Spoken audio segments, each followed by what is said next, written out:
यह कहानी है एक सुंदर गांव के दो होनहार बच्चे माधव और वीर की है। दोनों पढ़ने में उत्तम और तेज हैं और बुद्धिमान भी हैं। दोनों में फर्क केवल अमीरी और गरीबी का है। बच्चों, शिक्षा वह चिराग है जो अंधेरे में भी रास्ता दिखा देता है।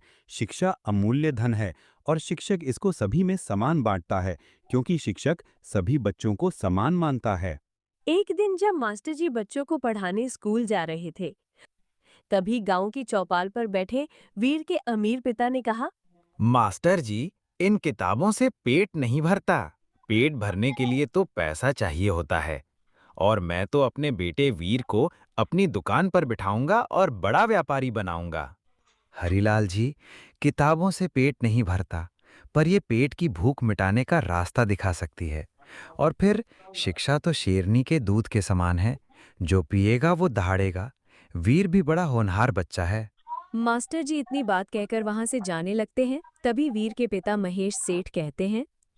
अरे पढ़ाई लिखाई से किसका भला हुआ है, जो अब होगा। ये बात सुनकर वीर और माधव स्कूल चले जाते हैं और मास्टर जी को बता देते हैं। तो मास्टर जी कहते हैं। चिंता मत करो बच्चों। वीर के पिता शिक्षा का मूल्य भले ही न जानते हों, पर तुम शिक्षा का दामन मत छोड़ना, क्योंकि ये तुम्हें जीवन में बहुत आगे ले जाएगी। एक दिन गांव के सभी लोग चौपाल पर बैठे होते हैं। तभी एक डाकिया आता है और एक सरकारी पत्र दिखाता है और कहता है कि इसमें सरकारी योजना की जानकारी है, जिसे सही तरीके से इस्तेमाल करने पर सरकारी योजनाओं का लाभ मिल जाएगा। ऐसा कहकर चला जाता है। अरे, यह पत्र तो बहुत ही कठिन हिंदी भाषा में लिखा है। कुछ समझ नहीं आ रहा है। तभी वहां से मास्टर जी वीर और माधव जा रहे होते हैं। तो महेश सेठ मास्टर जी को बुलाता है और कहता है कि मास्टर जी, ये पत्र सरकारी योजनाओं की जानकारी के बारे में है, तो कृपया इसे पढ़कर हम सभी गांव वालों को समझा दो, तो सभी का भला हो जाएगा।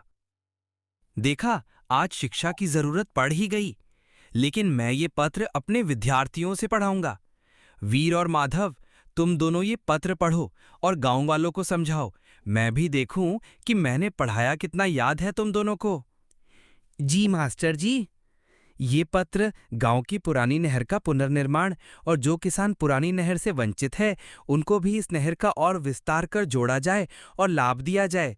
इसके अलावा किसानों को खाद के नए प्रकार और नई बीज की किस्मों के बारे में बताता है। शाबाश बच्चों, आज आप सब लोगों को ये समझ आ ही गया होगा कि शिक्षा कितनी जरूरी है। मास्टर जी, आज आपने मेरी आंखें खोल दी।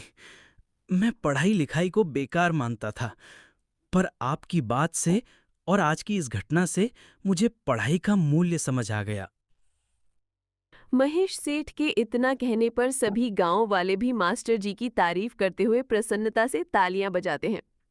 तो आज की ये कहानी हमें ये समझाती है कि शिक्षा ही अमूल्य धन है। यही सच्ची और सार्थक दौलत है।